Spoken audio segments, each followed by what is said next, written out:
Anybody? Ramya, can you guess? M. Vijay, can you guess?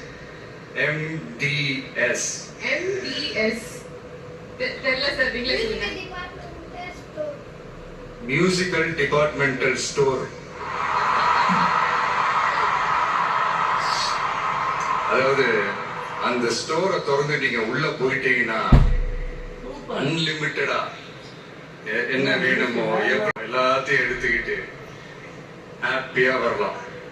அது சாங்ஸா இருக்கட்டும், பிஜிஎம்மா இருக்கட்டும், இல்ல பேக்ரவுண்ட் ஸ்கோர்ல அந்த பிட் சாங்ஸா இருக்கட்டும், எஃபெக்ட்ஸா இருக்கட்டும், இந்த மாதிரி என்ன டிசப்பாயிண்ட் பண்ணதே இல்லை அன்னி.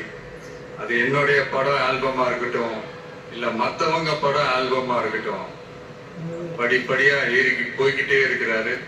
So happy for you, Ani.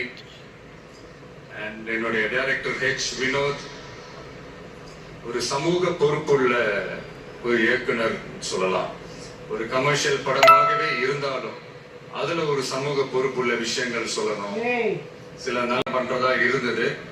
அதெல்லாம் மிஸ் ஆகி இந்த ஜனநாயகன் படத்துல 2 பேரும் சேர்ந்து ஒர்க் பண்ணதுல ரொம்ப சந்தோஷம். ஸ்கிரீன் பிரசன்ஸே நெக்ஸ்ட் லெவல் தான். ஆக்சுவலா அவருடைய 2 முக்கியமான 2 படங்கள் தான் அதுல இருந்து இன்ஸ்பயர் ஆகி பண்ணதான்.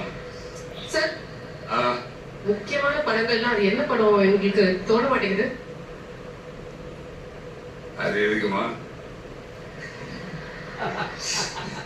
அதான் நான் ஷூட் ஸ்பாட்ல அவர்கிட்ட சொல்லும் போது இதே தான் நான் சொன்னேன். சார், உங்களுக்கே தெரியாம உங்க 2 படத்தை நாங்க சுட்டுட்டோம் சார் அப்படின்ட்டு.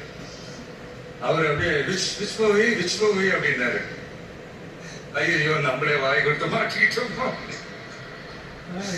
அதனால அது மாதிரி நிறைய இன்ஸ்பயர் ஆயிருக்கும் அவருடைய படங்கள் பார்த்து, அதுதான் சொல்ல வந்தேன்.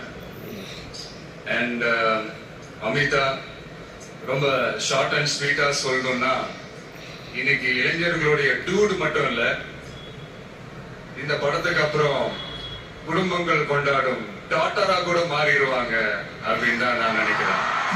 என்னுடைய நல்ல ஒரு ஃப்ரெண்ட் அவங்க. அண்ட் பூஜா, தமிழ் சினிமாவின் மோனிகா பெலுஜி,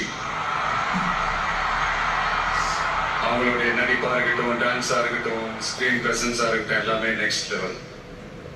அண்ட் பிரகாஷ் ராஜ், ஜெனரலா ஹீரோவுக்கும் ஹீரோயினுக்கு தான் நல்ல இந்த ஒரு கெமிஸ்ட்ரி ஒர்க் அவுட் ஆகும்னு சொல்லுவாங்கல்ல. எனக்கு ஆக்சுவலா எனக்கும் பிரகாஷுக்கும் நல்ல கெமிஸ்ட்ரி ஒர்க் அவுட் ஆகும். இந்த ஹீரோ வில்லன் அந்த காம்போ, நான் சொல்றது கில்லி டேஸ்ல